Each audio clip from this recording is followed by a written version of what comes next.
Dear participants, hearty welcome to the national webinar. We shall begin in few minutes.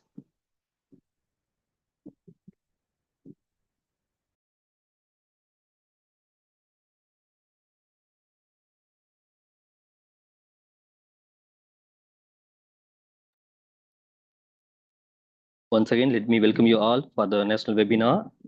We shall begin in few minutes due to technical and network issues. Thanks for your patience.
Yes. Dear friends, we shall begin in few minutes.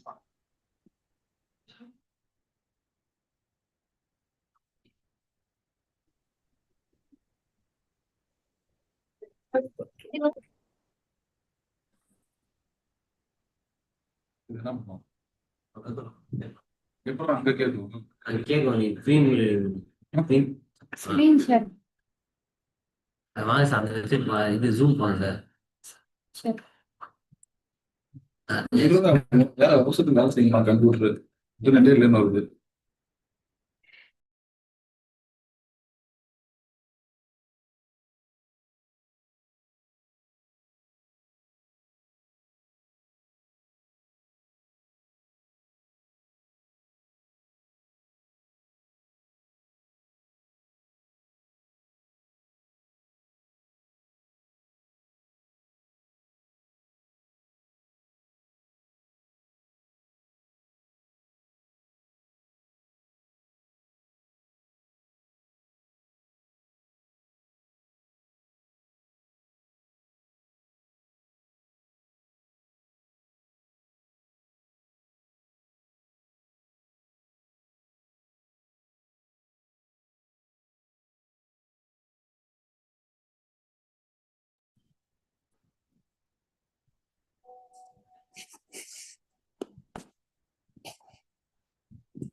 Good morning to everyone. I, Janani, along with my co-host Diksha, extend a warm welcome to all of you to this national webinar on financial education, a life skill under NEP 2020, jointly organized by the Department of Commerce, Banking and Finance, Sacred Heart College, Autonomous Tirupattur, and the Association of Mutual Funds in India.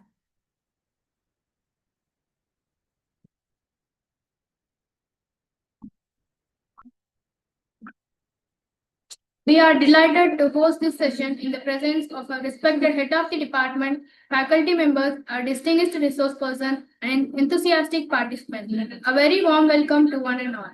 To begin today's program on a meaningful note, let us invoke God blessings. I invite Mr. Vinod Kumar to lead us with the prayer song.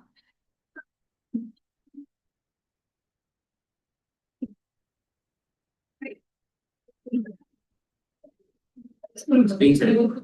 Speak center. Being leader. Channel.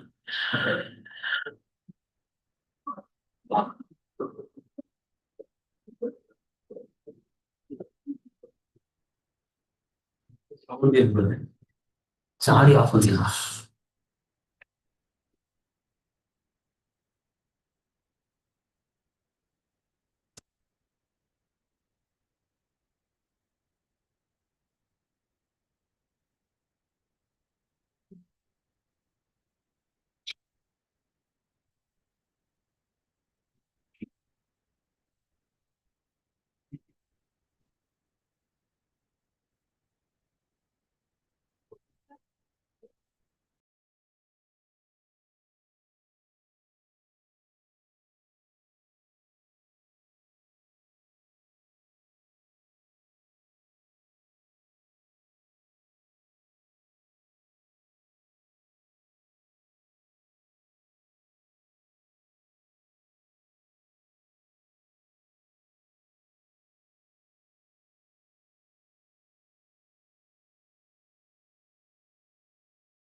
Hello. Good morning to all of you. Hello. Good morning to all of you.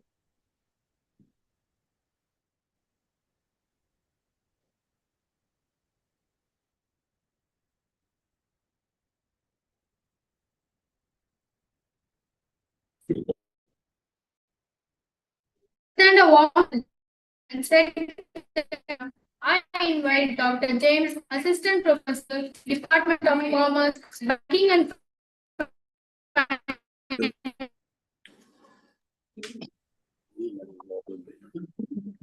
Good morning to all. Good morning, sir.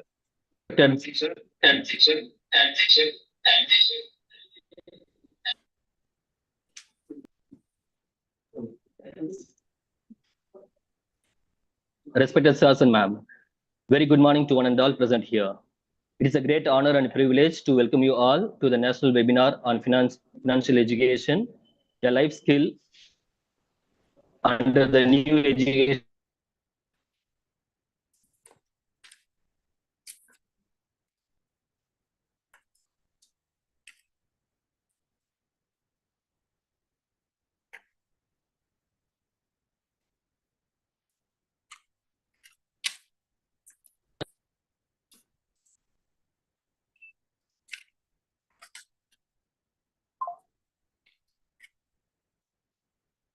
and resource person.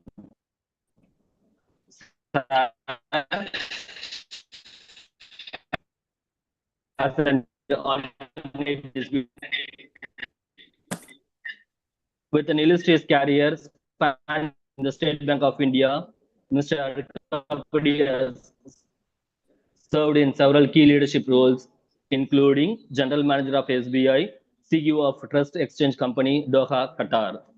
Over the years, he has gained rich experience in areas such as high value credit management, rural and agricultural banking, stressed asset resolution, and policy making. One of his notable contributions was implementing the Government of India's Direct Benefit Transfer Scheme in Odisha, which is a landmark initiative to ensure the transparency and efficiency in public welfare schemes.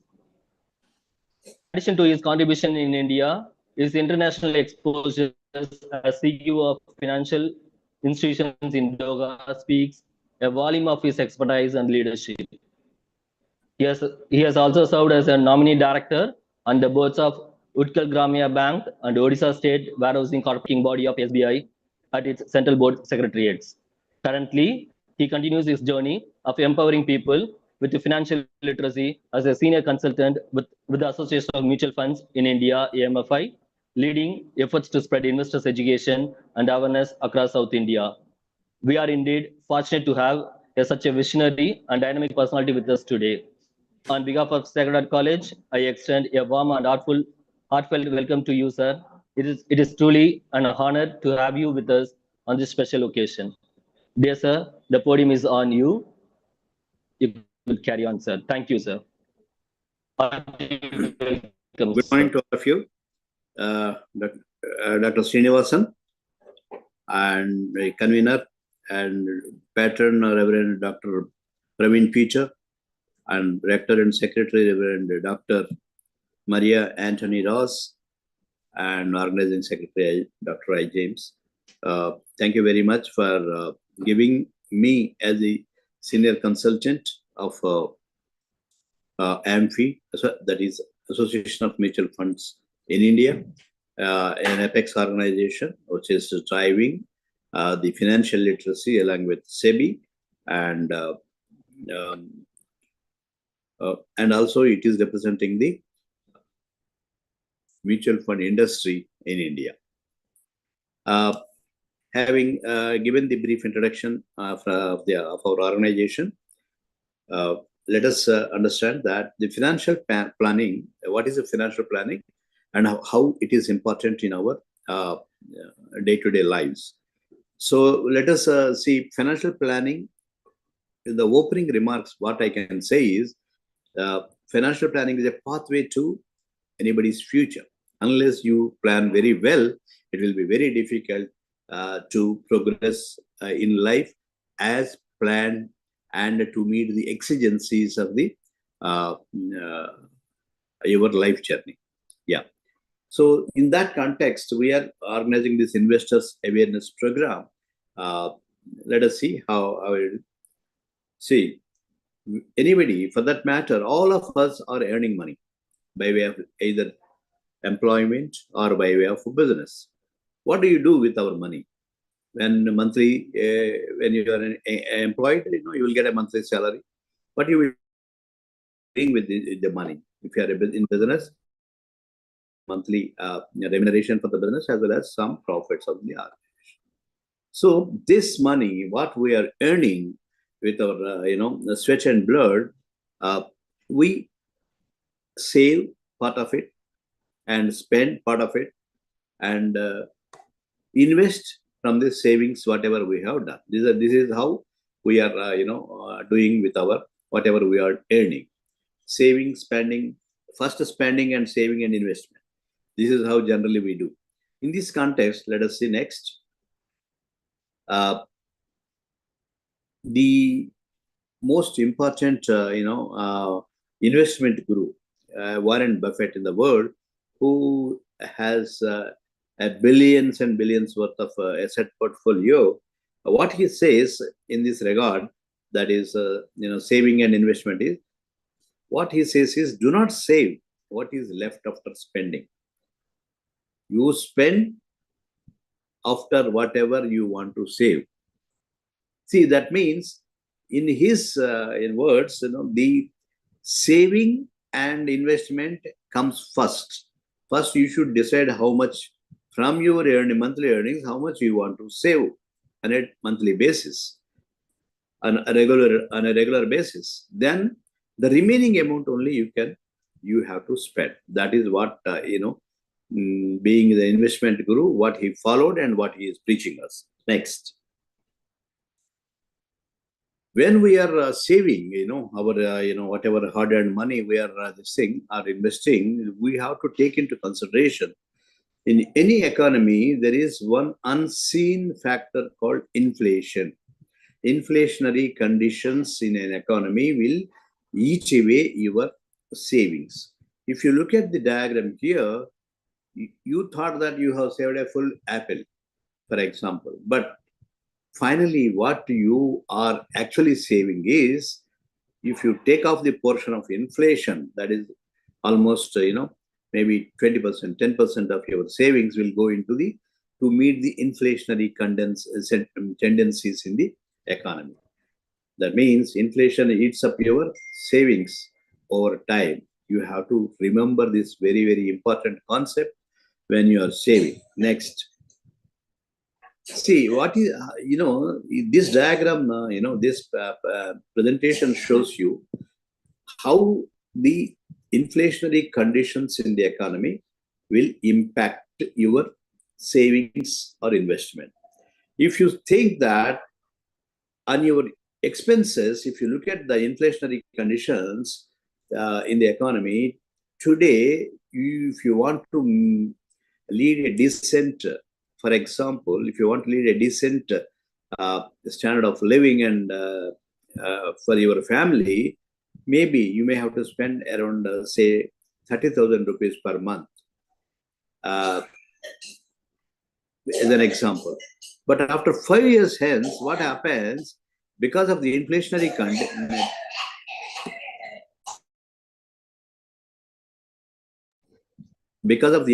tendencies, after 5 years, if you want to, there is no increase in your family members, both you and your wife or whatever it is, then what happens?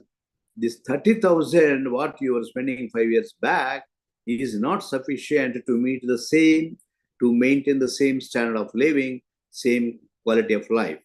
So you may have to spend 40,000 rupees to maintain the same standard of living. See, again, if you look at after 15 years and 20 years, to maintain the same standard of living, you may have to spend 60,000, 80,000. That is how the inflationary tendencies in the economy will impact your expenses. Similarly, not only it impacts your expenses, it also impacts your savings. See, today you thought that you are saving 1 lakh rupees, and say in this year 1 lakh rupees. After 5 years, the value of that 1 lakh what you have saved will substantially decrease. It cannot be 1 lakh rupees. That means 80,000 rupees only. That means net present value of your present savings can be 80,000. Then it will be after 15 years the same 1 lakh. That means whatever 1 lakh rupees your purchasing power is there, what you are getting now. So for the same 1 lakh rupees, if you are spending something, so after this thing, after 5 years hence, what happens? The value of that, the 1 lakh will fall down to 80,000 rupees, then 50,000 rupees.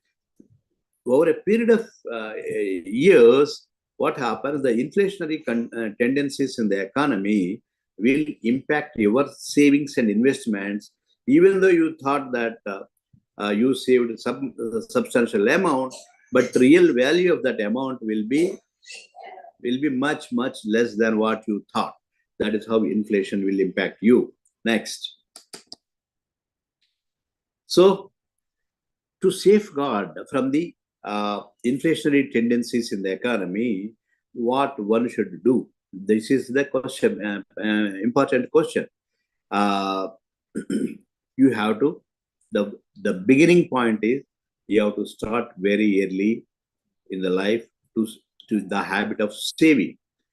The saving, initially it may be saving, then you have to graduate from saving to investment. Then that money, whatever you have saved and invested, it should work for you, because it should work as a second source of income for you. Otherwise, what is the use of just saving and keeping it idle in under a pillow, or maybe in a current account or a savings bank account? It doesn't yield much of an interest on that. So you should ensure that your savings and investment will yield in such a way that it will be a second source of income for you. Yeah, next. Then let us try to understand what is, when you are talking of saving, investment, and with all these, whatever savings and investments, it has to come by way of a proper and a structured way of financial planning. See how the financial planning works. Let us see in this diagram. You're here. First, you define your financial goals. What exactly you want, 5 years hence, 10 years hence, and or whatever, 25 years hence, whatever it is. You have to plan your financial goals. I want to have a house. I want to have a bike. I want to have a car. All these things. You have to first define your goals. Then, when your financial goals are defined, how much saving is required to achieve those financial goals. So, for that purpose, you have to assess your current financial situation. Then, create an allocation so that the financial goals, what you have planned, defined earlier, will be achieved in a much, much easier way. Accordingly, the savings have to be invested properly in a wise way. And then just invest and forget. It's not that way. You have to keep a hawk's eye on the investment portfolio of yours, so that you will come to know how it is performing, whether the returns that you are getting out of that income is meeting your goals, financial goals, what you have defined in the first place. Next. Yeah, this is why this is important. Why this financial planning is important. This is also not only defining your goals and other things. Why? For that, planning is required. Why that planning is important is, these are the 5 steps. Financial goals, to reach the financial goals faster and in a disciplined manner. That means financial discipline. Enhance your standard of living, because there are inflationary tendencies in the economy. If you want to maintain a decent standard of living, which is you are used to, you have to have a regular second source of income through financial planning. Then, not only that, everybody's life journey is not that smooth for all of us. Any human being, he will undergo a lot of turbulences, like unseen, unexpected emergencies, medical emergencies, or for that matter, if you take only celebrations like addition to the family by way of a son or a daughter, their functions and marriages, all these things, they are all financial emergencies. Just like that, money will not come for all these things. You have to plan for it. That is why financial planning is very, very important to meet all these exigencies too. And also, when you're earning money, salary or whatever business income, you have to pay taxes for the government, income tax. They will not leave you. You have to plan properly to for these taxes too. This is very, very important. Otherwise, suddenly at the end of the financial year, you are burdened with a huge sum of money by way of taxes. If you are trying to spend everything, you will be penalized by the income tax department. Finally, why it is all to be done is to enjoy the peace of mind. Next. So this is again, reverting back to the investment guru's oft repeated advice is never depend on a single source of income. Make investment to create a second source of income. Means what? You don't depend on your single source, that is maybe a salary income or a business income. Don't depend on only one income. You have to, the savings and investments what you are doing from that source should be in such a way that it will provide you with a second source of income. This is very, very important. Next. So, investing in the right asset can help create wealth in the long term. So just like that saving, I'm saving bulk and then keep it in the savings bank, the bank fixed deposit account, you will get very, very minimal returns, even though the money is safe, but the returns will not be worth, considering, because they are, net of tax, you will get very, very limited return.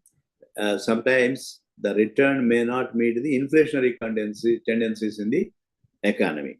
But if you invest wisely and for a long term in the Sensex related issues, returns generated by investment in stock market or different returns. If you look at this diagram, you are getting returns substantially higher than net of tax, substantially higher than what you are getting in bank deposits and other, what you call, you can say, very, very docile investments. Next. Yeah, this is the same as being, depicted by way of a pictorial diagram, graphic diagram, in the sense now. What the slide suggests is we have to invest in higher return yielding securities and shares or mutual fund investment, so that your investment, savings and investment will act as a second source of income for you. So if you look at the Sensex that has been there from 79 onwards, except for a few, one or two dips like 2009 and 19, etc., everything is going up and up and up. But only thing is you have to have a maturity for investment in Sensex. Next. Yeah. See, again, financial planning, when we are returning again back to financial planning. So your financial planning should be always goal-based. Goal-based investment is always required. Always invest in asset classes with your financial goals in mind. So what are your financial goals? If this is your income source, what are your financial goals of 10 years hence? I want to have a house, children's education. I want 5 years hence, I want to have a car. Maybe 15 years hence, I want to a family trip abroad by way of, age travel, etc. All these things. Then retirement planning, children's education, all these things, you have to plan very well in advance, so that your investment should always be goal-based. Next. So when you're looking at the, when you are investing in a goal-based methodology, so what are the options available for you? The options available for any investor or a saver is you can make investments in gold or in stocks and shares and bonds, property, real estate, and insurance products and bank deposits. These are the generally known sources of options, and along with there is one more investment opportunity for you. You have mutual funds. What is the mutual fund? Mutual fund is also, it will combine most of the characteristics of all these 6 investment categories that have been given to you. How? We will see, go further. As we go further, we will come to know of it. Next. So as Warren Buffett has said that you should have a second source of income. Your investment objectives, it should always be fight inflation for you, provide a second source of income, and whenever you require them, they should be accessible and usable, grow in value and appreciate over time, and realizable at fair value and low cost. This is how your investment should. You should make your investments. This is how your investments should work for you as a second source of income. So answer is proper asset allocation is the answer. Next. So your asset allocation, as we have seen, gold, bonds, shares, real estate, all these things, mutual funds, bank deposits, Kisan Vikas Bharatra, whatever you want to invest, it should be, your asset allocation should be like a thali. It's like a balanced thali. You will get everything, small quantities. In thali, if you see that, you will get how many varieties. There are several varieties of food items available for you in a thali.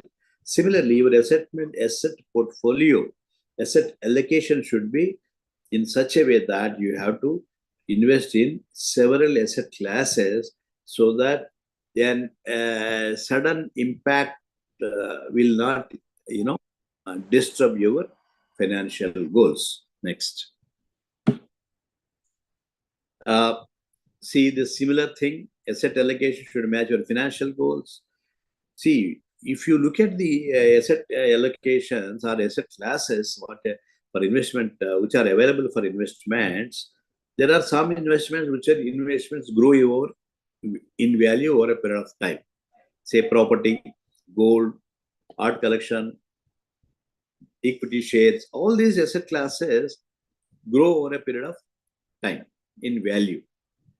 So there are some other asset classes, they generate income.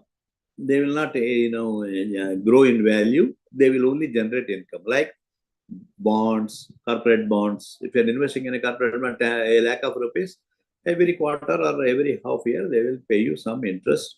That 1 lakh will be static. There is no growth in that 1 lakh. Only thing you will get some return out of it, of that 1 lakh, by investing in NSC, KBP, PPF, bank deposits, and other bonds, etc. But in between these two, we have another asset class called mutual funds.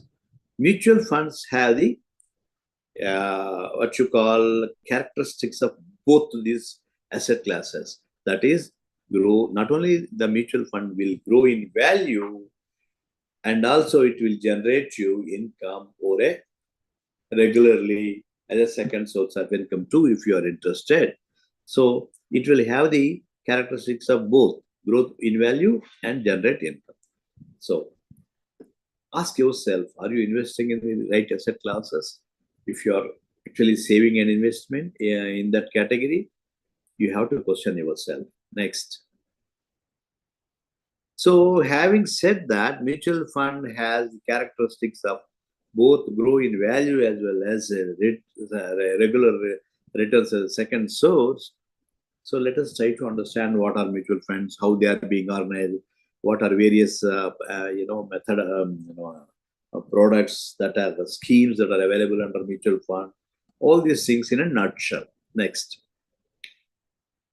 So what is a mutual fund? Mutual is the word is very, very important here. Mutual fund, mutually beneficial scheme, like mutually beneficial for the investors as well as the fund manager. It is a mutually beneficial scheme because it is there will be several lakhs of investors in a mutual fund scheme.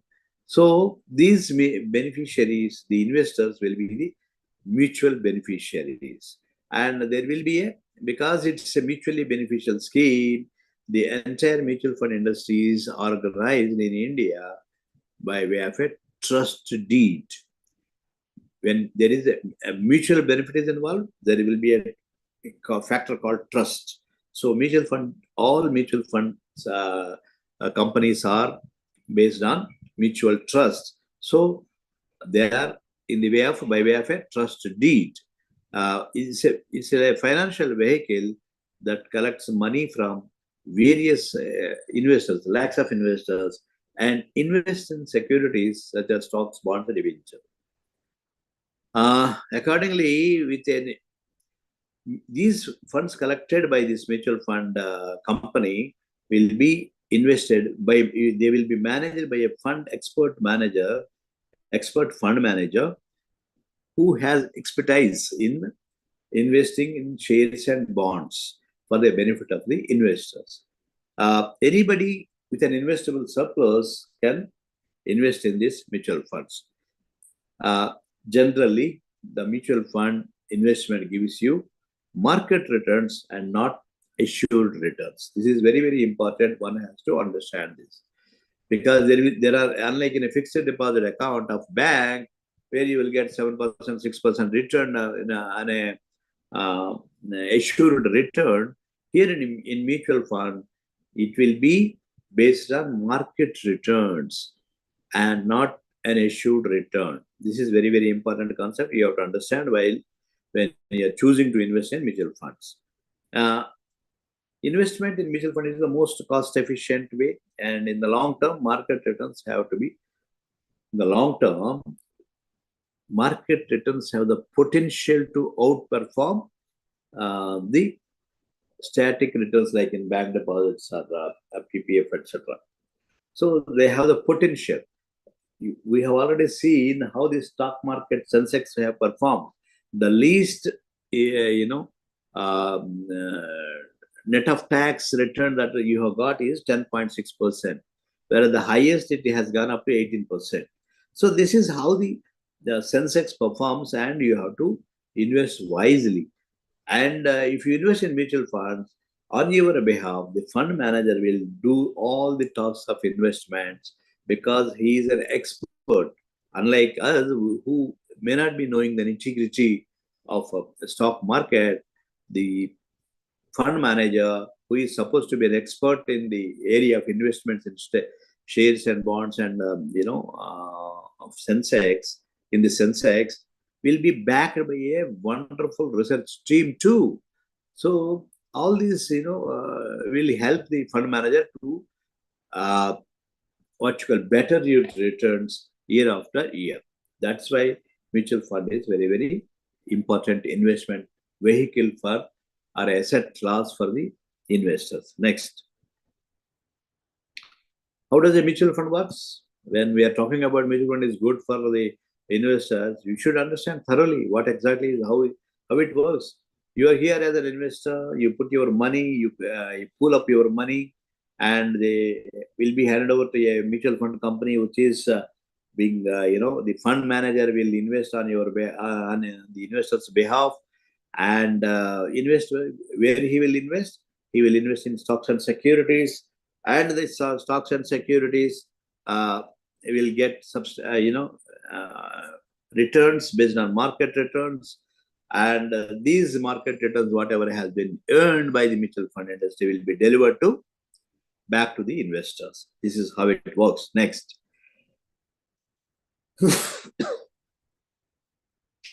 Why you want to choose mutual funds? These are the reasons. They are very low cost investments, and because as little as 100 rupees also, 1,000 rupees also you can invest.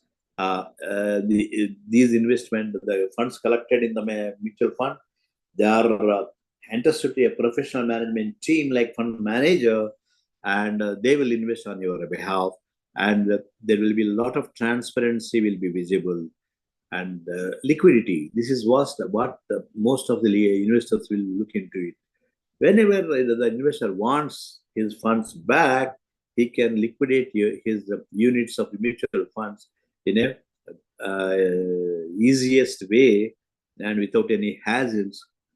And so you can say that mutual fund investments are having a lot of liquidity. Further, the industry is not just like that laissez faire. You have to, this is being regulated by SEBI. SEBI, you are all aware, no? SEBI means Securities Exchange Board of India, like Reserve Bank of India for banks. For this type of institutions, there is a regulator called SEBI, and they will be monitoring this mutual fund industry with hawk's eye, and any deviations, any unhealthy practices which is going to impact the investors will be nipped in the bud, and they will be, the mutual fund companies will be penalized for undertaking such activities if they are doing it.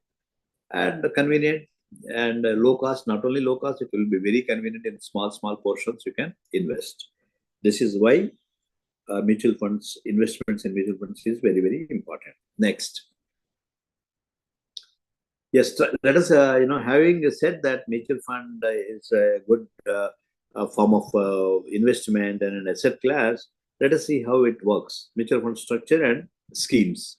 There are various scheme categories are there in mutual fund.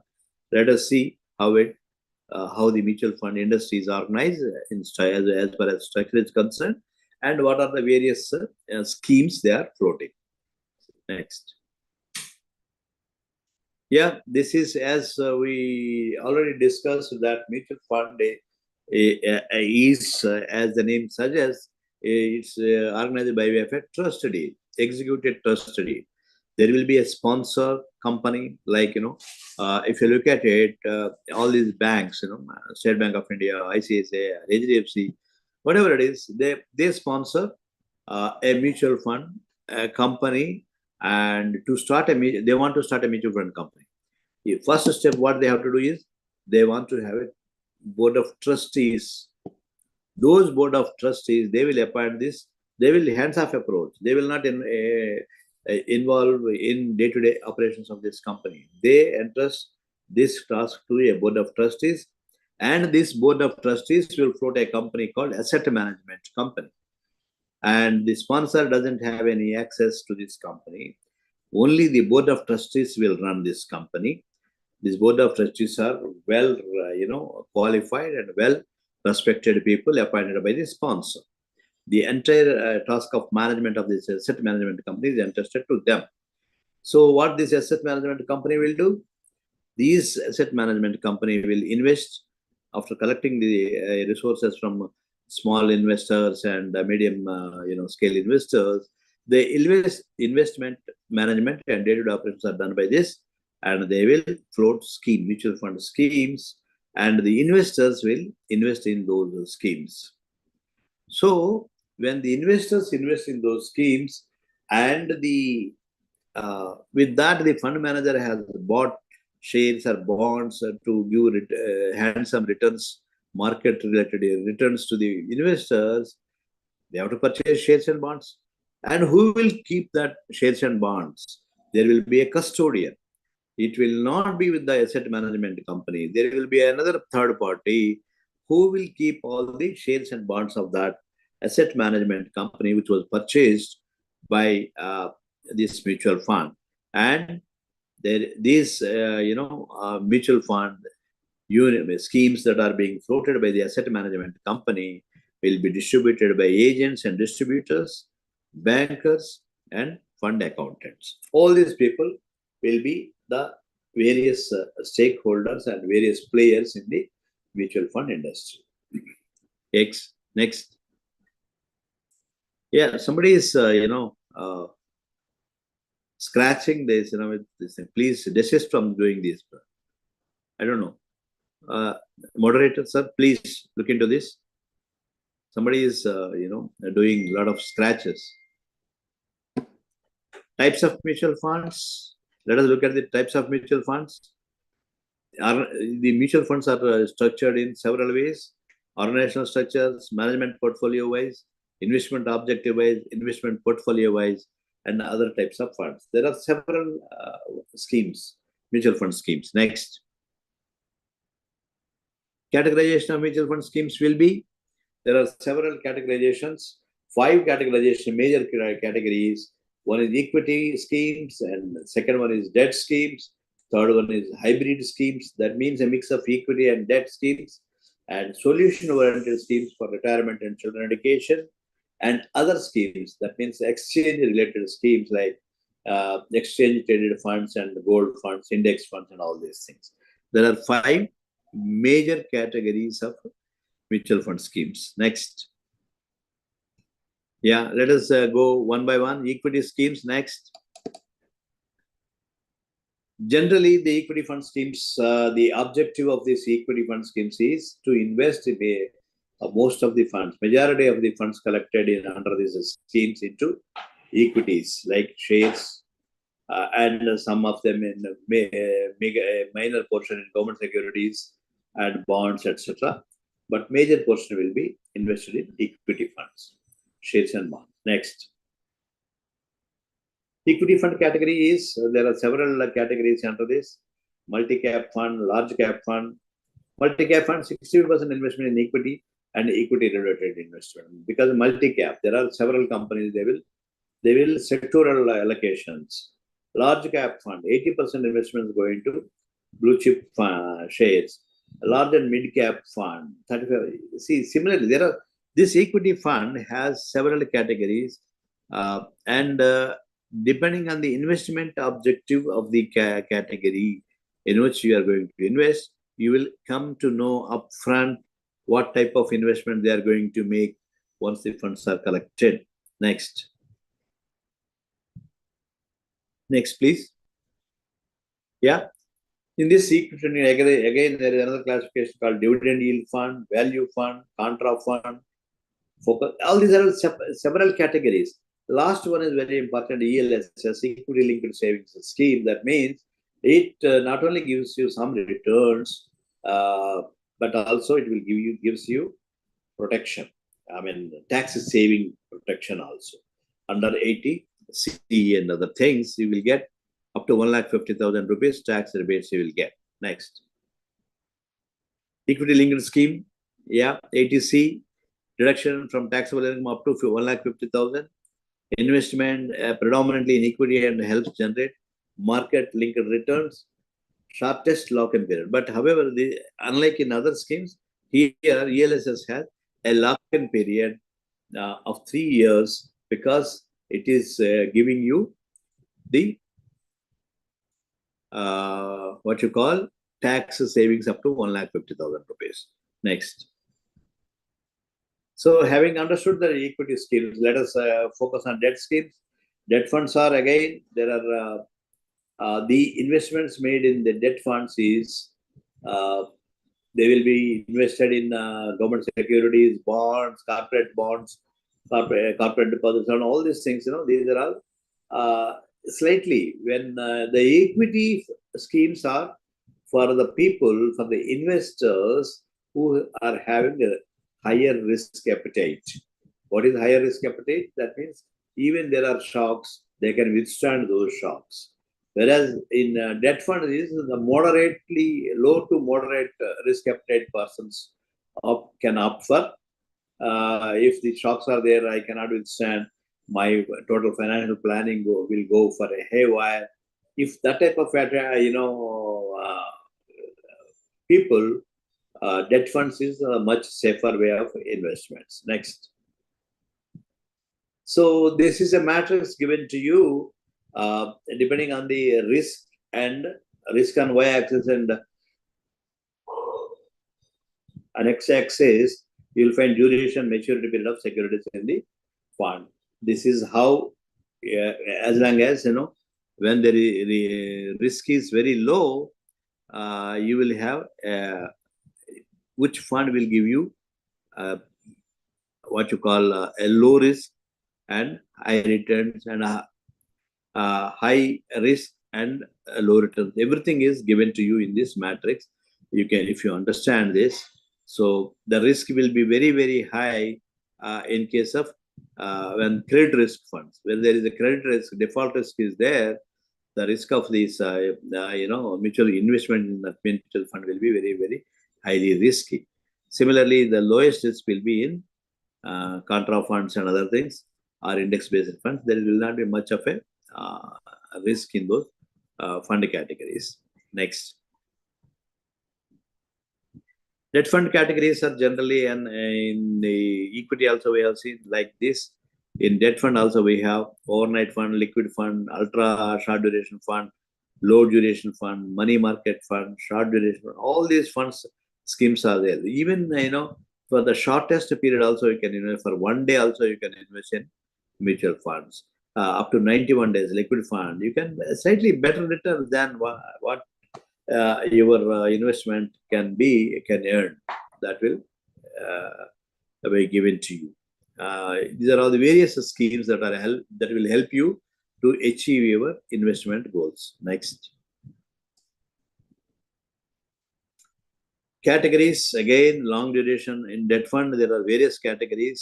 Long duration, dynamic bond, corporate bond fund. Several categories are there. You have to choose as per your risk appetite. That is very, very important. Underlining, once again, I am telling you, you have to choose as per your risk appetite only. Next. So, mix of the characteristics of both the schemes called hybrid schemes. So, the hybrid schemes are, what are the hybrid schemes? Let us see. Next. So, hybrid is an investment in a mix of equities and debt, aim to generate wealth from equity exposure, while the debt portion fortifies them against any downturns in the market returns. Suitable for investors looking for a mix of safety, income, and modest capital appreciation. Next. Yeah, what are the schemes that are available in the hybrid funds? Conservative funds, they're all self-explanatory. Conservative hybrid fund, balanced hybrid fund, dynamic asset allocation. All these schemes are available to you under hybrid funds, depending on your risk appetite and risk-taking, risk-bearing ability. You can choose the scheme, because the scheme upfront will tell you what are its objectives, what is the risk the investor is going to run if they invest in this.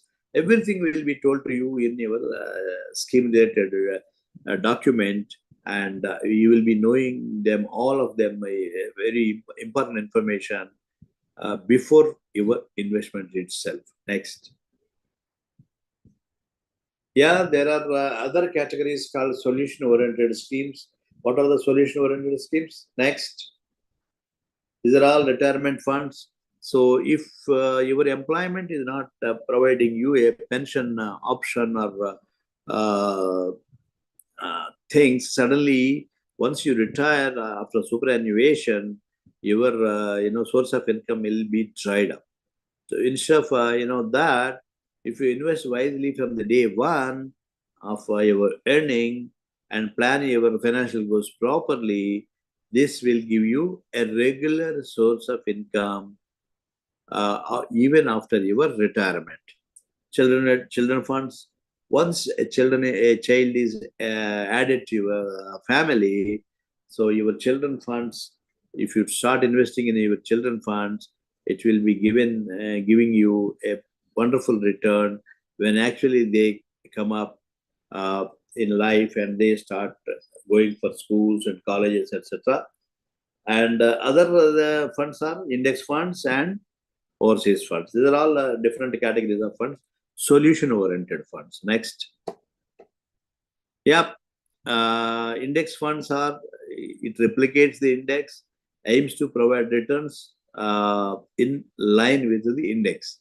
Generally, index funds will be tuned to give you the market returns, which is actually available for blue chip investors by the market. What is the market return that they are giving? So automatically you will also get that return for your investments. Next. Index funds mirrors a market index. Index funds it mirrors a market index which will tell you either Sensex or NSE index funds. They will tag to that, and depending on the movement of the index, your market returns also will move, and accordingly you will be paid in the ultimate once the scheme is closed. Next. Exchange rate fund is also another where exchange traded. That means the units are listed on the stock exchange. Whenever you require, you can sell it in the market. These are all called exchange traded funds. Passive fund management, exchange, because it is tagged to an exchange. You need not worry about much of the where they are going to invest and other things, and it will be based on the investment objectives that have been told to you upfront. Next. Again, this is another gold exchange traded funds. These units are listed in the stock exchange. You can sell the same in the market also. Next. International funds. International funds are all there, those funds where generally these are floated by the some of the mutual funds where these mutual fund schemes will invest in ADRs and GDRs of the Indian based companies which are doing operations in various other countries. So what is ADR? ADR is American Depository Receipt. GDR is a Global Depository Receipt. So these deposit receipts also backed up by some value of the shares. When the company is issuing that value of the shares will be given to the stock exchanges, and they will accordingly they will only once they are satisfied they will list them. Next. Fund of funds is also again another important scheme under this solution-oriented schemes, because the fund of funds here there will be a passive fund management. The fund manager will simply invest in other schemes, other fund schemes by the other mutual fund companies. So what happens? Here the expertise is not much very important. Only shuffling is important from one scheme to the other, which will the fund manager will do. The fund manager here will, because he is tagged to the other funds, the fund manager will do simply a passive job, not a very active involvement and a day-to-day monitoring, etc. Next. The arbitrage funds is another category of funds that is available to the investor. Arbitrage is the differences in two market conditions is being exploited by the investors. This arbitrage is buy what you call low and sell high. So invest, take loans at a lower cost in one market condition, and invest that loan amount at a higher value in another market. There will be two markets that are involved here, and the different conditions that are prevailing in these two markets are being exploited by these arbitrage funds. Next. Here, risk-return trade-off is a very important concept in mutual fund.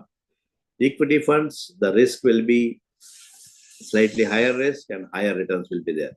Whereas hybrid funds, at the low end of the spectrum, you will have debt funds, low to moderate returns and low to moderate risk.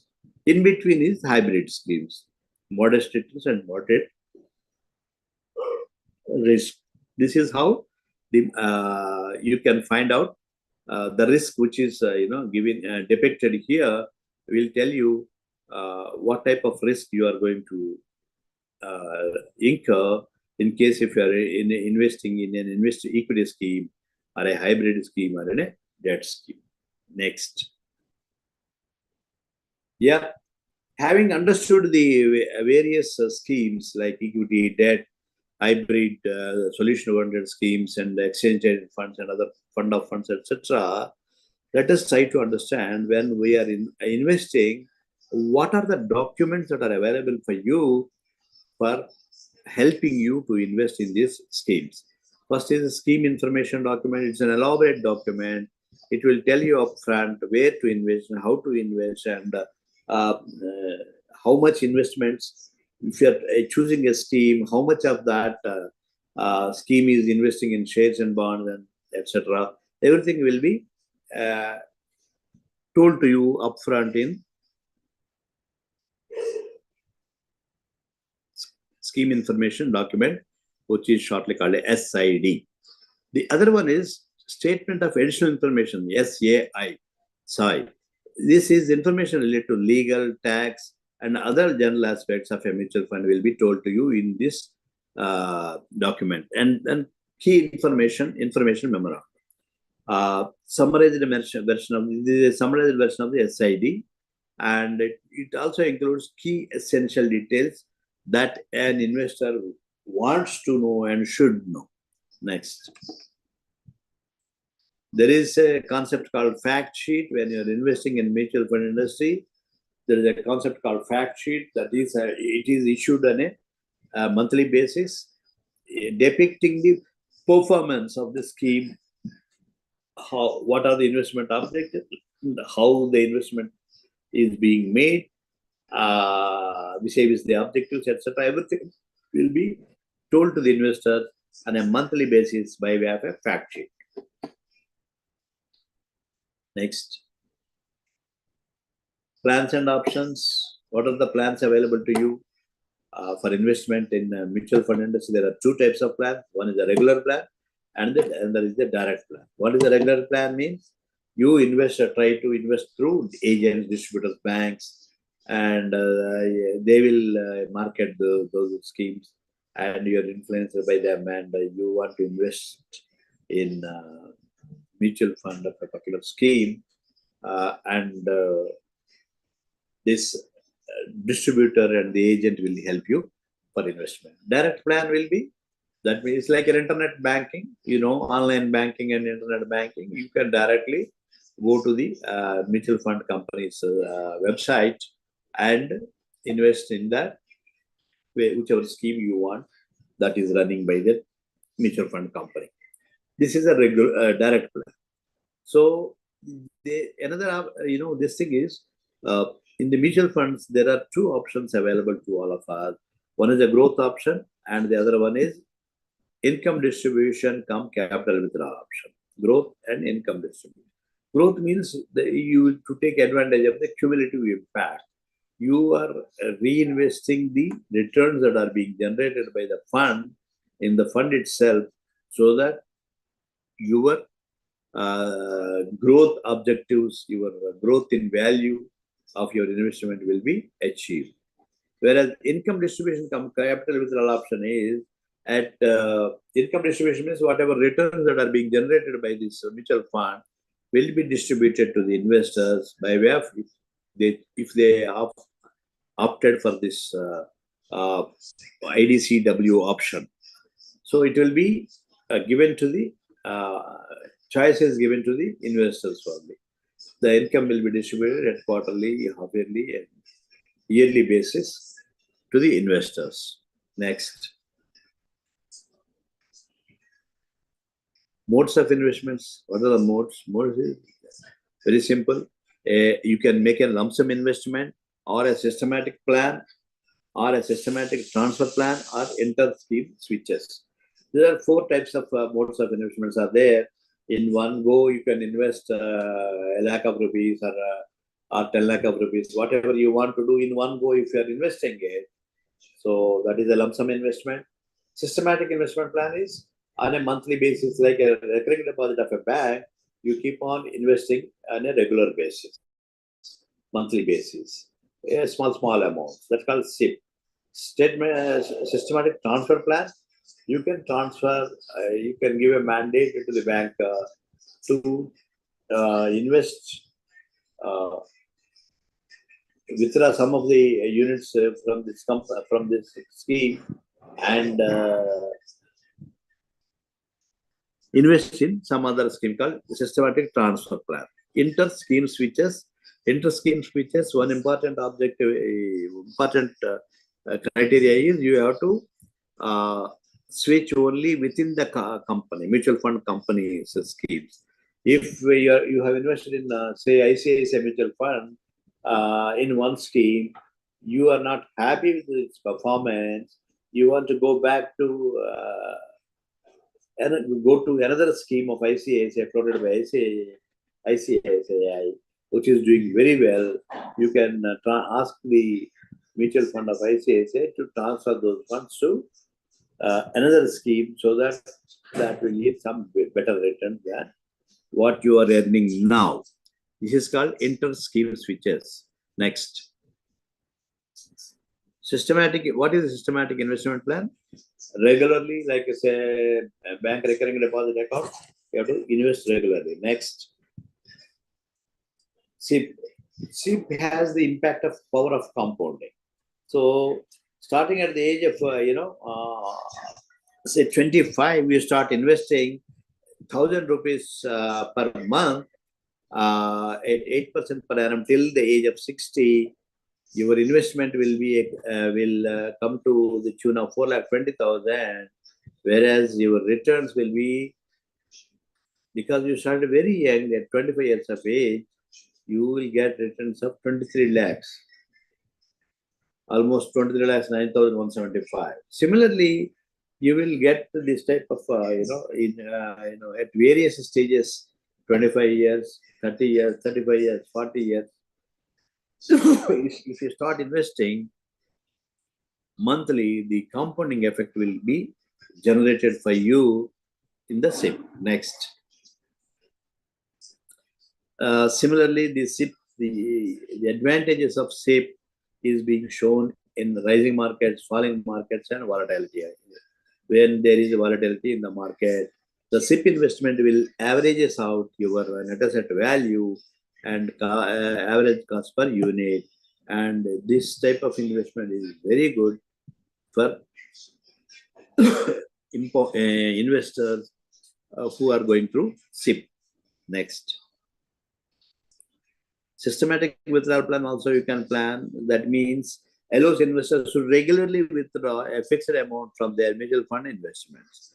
This is called SWP, and SWP can aid retirement planning as it provides a regular cash flow. This is very, very important. Systematic withdrawal plan. No, it will help you to meet your retirement objectives. Next. How to invest in mutual funds? Again, we have come back to having decided to invest in mutual funds. How to invest? Let us know. Prerequisites. Again, you have to have a full KYC to be done. Know your customer process. PAN card. For doing that, you should have a PAN card, bank account, and through agent or something like that, you can do that. Banks will act as an agent for you. KYC process, Aadhaar and identity proof, etc. are suitable for this identity. KYC identity formalities to be completed. After completing the KYC, because it's a centralized KYC, you need not, for every mutual fund investment scheme, you need not file for KYC returns and all these things. It will be centralized database will be there for that, and your KYC will be stored in that, and anybody can access that, and you need not go every year for this purpose. Next. So KYC is know your customer. This know your customer means what? You have to have your all these identification proof, address proof documents with you for completing this KYC. Everybody is aware of this. Next. Mode of investment, physical mode and online mode. The physical mode is direct, regular plan.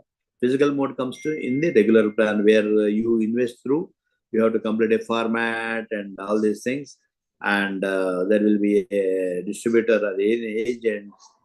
He will guide you how to fill up the form and how to reach you for investment. That is a physical mode. Whereas online mode, you can investment that by way of online, but that is internet banking type of mode, you can go and investment in any schemes, whichever scheme you want, in any of the companies, not only one company schemes and that. Next. How to invest in a mutual fund scheme? Offline and online mode is there. Again, a direct plan and a regular plan. Regular plan, there will be a distributor, and direct plan is online. Similarly, offline mode means direct plan. You have a distributor, and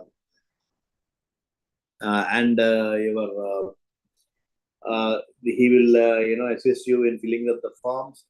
And this is called offline mode of investment.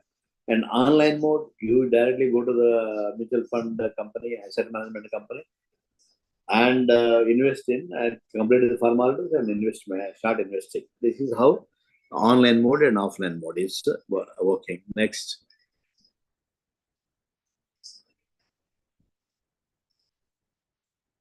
You can withdraw full or partial amount or even a specific number of units for withdrawal. There is no hard and fast rule. This much only you can withdraw, and you cannot withdraw before 5 years or 2 years, etc.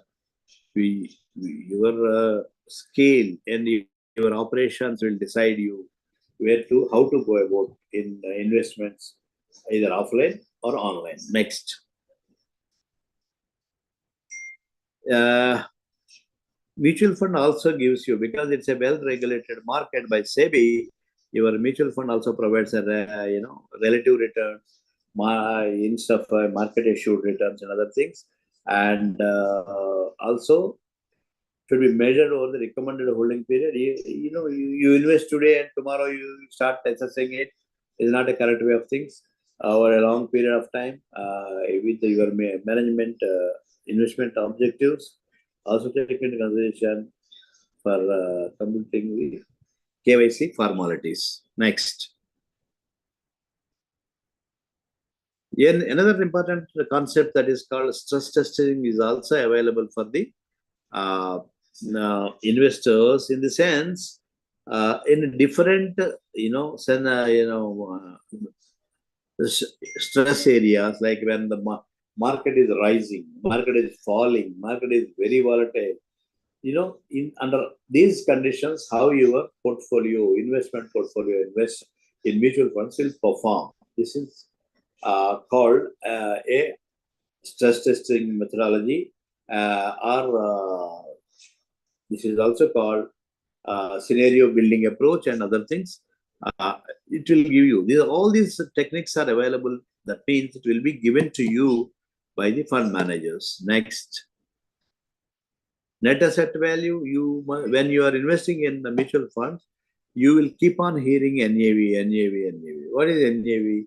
NAV is mutual net asset value of various investors in the scheme in which they have invested. So how it is calculated? The formula is like this. Assets, the funds that are collected under the scheme, the assets that are being bought by those investors' money, and net of it by way of expenses that are incurred for running the scheme and for introducing the scheme, etc., and divided by the number of units that are issued, you will get NAV.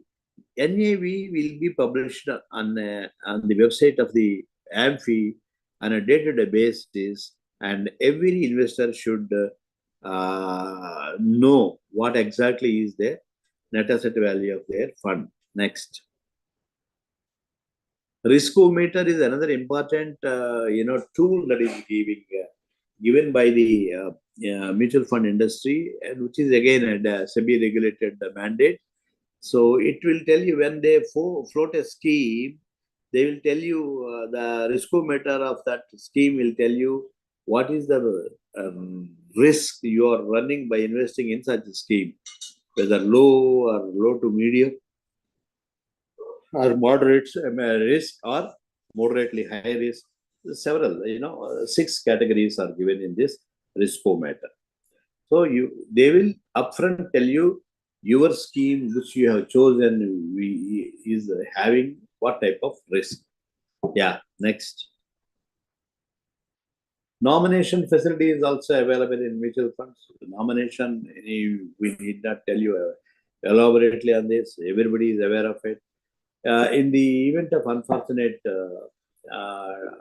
death of the investor, original investor, the scheme, what you call units will be transferred to the nominee given in the application while investing it in the company. So this nomination facility is very, very handy for transmission of this mutual fund units to the nominees. Okay. Next, nomination also, again, you have to simple format, you have to fill up and give it to the while investing in the scheme. And after two, three people you can nominate, not one, not necessarily be only one nomination should be there. You can go for 2, 3 people also. Next, complaints redressal mechanism. Not only that, there is a complaint redressal mechanism is also available to you. And each and every mutual fund, the SEBI regulated complaint redressal mechanism, they will ensure, because they will inspect these fund companies on a regular timely basis. So during that period, they will see whether the risk, what you call complaint redressal mechanism is available or not. SEBI will continuously monitor it. Next. SEBI, besides this, in case if the mutual fund company is not redressing your grievance, you can also go to SEBI's grievance redressal mechanism, which is called SCORES. That is SEBI complaint redressal system.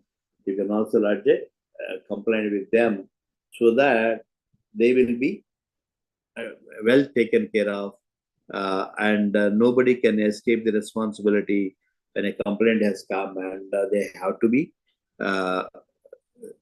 what you call redressed to the satisfaction of the investors. Yeah. Next. Yeah, there is another app called SEBI Sarthi app. It will give you wealth of knowledge about mutual funds and financial literacy and all those things. They will select people occasionally, and they will give training here. So all these things are available to you. This is SEBI Sarthi app is a wonderful app. You can try that, and it is available by downloading it. This is how the mutual fund industry is structured, targeted, and controlled by the SEBI. So with this, I think we stop here, and if any questions are there on this so far deliberations, we'll take the question and answer session. Next, also only thank you, I think. Next. Yeah. So let us the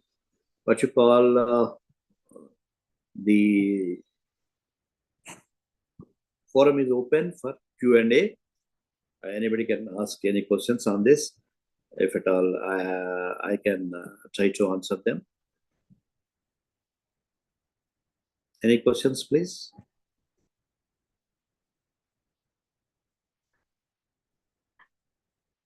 In case if we don't have any questions, we can the coordinators are Dr. Srinivasan sir and others, they can take a call on this to end the session.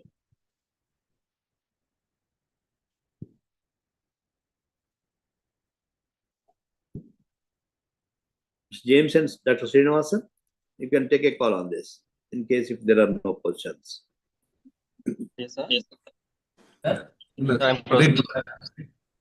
Yeah. In case if you don't have any questions, Yes, sir.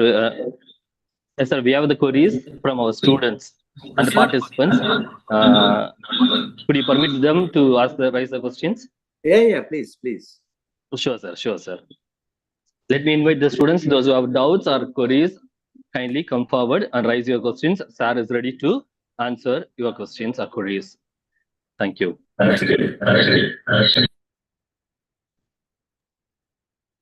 Sir, What are the benefits of stock investment and gold investment? Sorry, what are the? Sorry, your voice is breaking. What are the benefits of stock investment and gold investment? You are comparing these two asset classes, sir? Stocks and gold? Yes, sir. Yes, sir. Yeah, gold, as in my initial slides, what I have shown you is gold investments in gold is it has one important characteristic is the growth in value. There are no returns on that. The gold generally in bullion or you're investing in, you're making a ornamental gold or whatever it is. Maybe the gold value may increase over a period of time, but are you getting a second source of income with your investment? You may not be getting it. You will not be getting it unless you realize the value. That means unless you sold or really redeem your gold investment. In case if shares and if you are investing in shares or bonds, what happens? Say suppose you are investing in Tata Iron and Tata Iron and Steel Company. Today, the market rate of the Tata, the Tisco share is say 100 rupees. For the face value of 10 rupees, you have purchased it at rupees 100. And maybe after 6 months, the value of this share of Tisco may have gone up to 150 in the market. That is market related return. And also, until this has become, maybe in a year's time, this has become 150 from 100 to 150 in the market. But in this 1 year, you are also getting a benefit of return. Return means the dividends that are being given by this company also will come to you. Not only your investment has grown in value, you are also getting returns by way of dividends, maybe 10%, 15%, 20%, depending on the profits the company has generated in the year.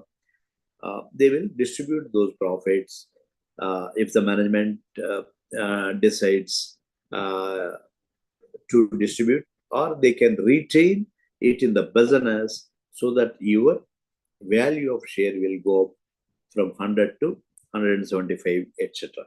So this is how the the differentiation between gold and the shares can be made. And however, the rider here is the investments in stock markets are slightly volatile and subject to market risks. So suddenly there will be a big scam in the stock market like Harshad Mehta or Neera. Something happened, or there is a downturn in the economy. Suddenly your investment, you have purchased Tisco share at 100, but it may go down to 90 or 80 also. Even though you get some return, but your investment is at risk. So that is why always the mutual funds and investments in shares and bonds are very, very clearly told to the investors that these are market related, subject to market conditions. That is the rider they always tell you when you are investing in shares and bonds. Next question, sir. Am I clear, sir? Sorry. Yes, sir. Yes, sir. It's very clear. Thank you, sir. We have another question from one more participant. What are the advantages of mutual fund for small investors? Yeah, as we have gone through the various methods of investments. First of all, let us try to understand mutual fund has the twin characteristics of growth as well as returns. Unlike other investments like gold or real estate, where they only grow in value, here in mutual fund, not only they grow in value, but also they will give you a structured way of returns over a period of time, maybe quarterly returns you can take back from that investment as a second source of income for you. So this has the two characteristics, twin characteristics of growth as well as returns. Second important aspect for investments in mutual funds is you can invest in these schemes as low as small amount, 100 rupees, 1000 rupees. Whenever you require, whenever you want to enter, you can invest in mutual funds with this 1000 rupees also, minimum 1000 rupees. Say, suppose gold, you cannot just like that 1000 rupees, I want to purchase gold, you don't get anything out of it. Like real estate means you have to shell down substantial amount. Whereas here in a mutual fund, you can start investing in mutual funds with as low as 1000 rupees and over a period of time. By way of another important aspect is SIP. It means systematic investment plan. Also, you can choose for a period of time, like a recurring deposit of a bank, you can keep on investing 1000 rupees per month, and over a period of time, it will accumulate and gives you returns. Not only returns, it will accumulate to a substantial amount. That is one of the most important characteristics of mutual funds, unlike in other asset classes. Next.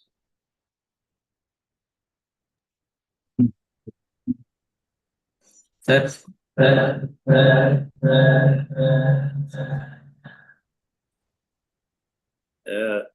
your voice is echoing, sir. In tax rate war, due to Mr. Trump, does the tax imposed by US will affect the share market in India and mutual fund investment? Yes, very, very good question. And a very relevant and related question to the today's market conditions. Mutual fund industry is indirectly, maybe not industry per se, some of the schemes may get impacted by the tariffs that are imposed by the US government. In the sense, suppose the tariffs are tariffs are imposed on the imports that are being made into the US, and that is exports by the Indian government, Indian industries. See, what are the main industries that are getting impacted because of these tariffs? Are pharmaceutical industry, gems and jewelry, maybe to a certain extent textiles. All these, these 3, 4, 5, 6 industries are getting impacted by these tariffs. If the mutual fund scheme, what you have invested is, their portfolio is comprising of this type of industries like pharma or textiles or gems and jewelry. If their exposure is towards these industries, yes, your investment will get slightly impacted. Maybe the returns that are expected out of it may not come, because it's mutual fund is always market related. So other mutual fund schemes like may not get impacted, where medium caps or large caps within Indian industry, if their investment, if the industries per se are the basket of industries what the mutual fund is investing doesn't comprise of the tariff impacted industries, your investments are safe in the mutual funds also. But if the tariffs are impacting the industries are being invested by your mutual fund, yes, there will be in the short to medium term, until the political scenario is cleared, your investment get impacted. Otherwise, not much impact on other industries which are not impacted by these tariffs. Yes.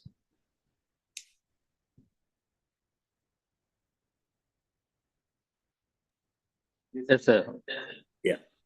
So thank you. Thanks for your Thank you excellent explanations. And Let me invite. Yeah. Yes, sir. I'm very much thankful for the wonderful opportunity given to me to interact with all of you and also share my Yes, views. sir. on this mutual fund industry, and also as part of our investor awareness program. Thank you very much, sir. Dr. Srinivasan and Dr. Yes, J. sir. Sir, yes, sir. Yeah. Sir, as a formal note, let me invite Ms. Sandhya Sri to render the vote of thanks. Sir. Gratitude is the fairest blossom which springs from the soul. Said by entry and teacher. Good afternoon to one and all. Here I am Sandhya Sri from college. It is my privilege to deliver the vote of thanks for today's national webinar on financial education, a life skill under NEP 2020. First and foremost, I thank the Sacred Heart College management and our respected principal for their constant support and for gathering permission to conduct this enlightening program.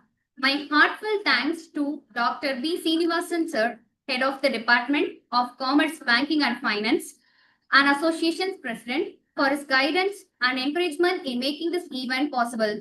I extend my gratitude to our distinguished resource person from the Association of Mutual Funds in India, whose insights added immense value to our learning.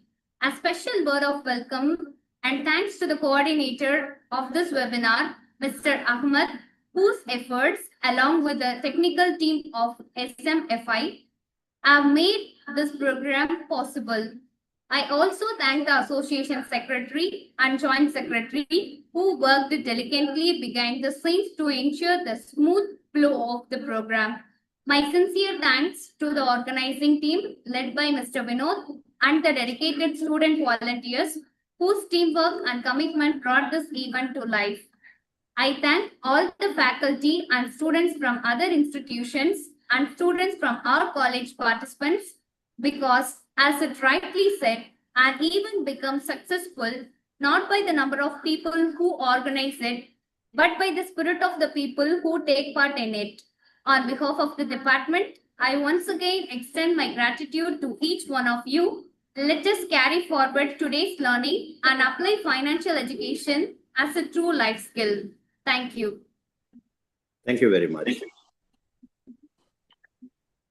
Thank you, Sandhya Sri, and thank you, sir. Thank you, sir. Shall we wind up, sir? Yes, sir. Please. Yes, sir. Yes, sir.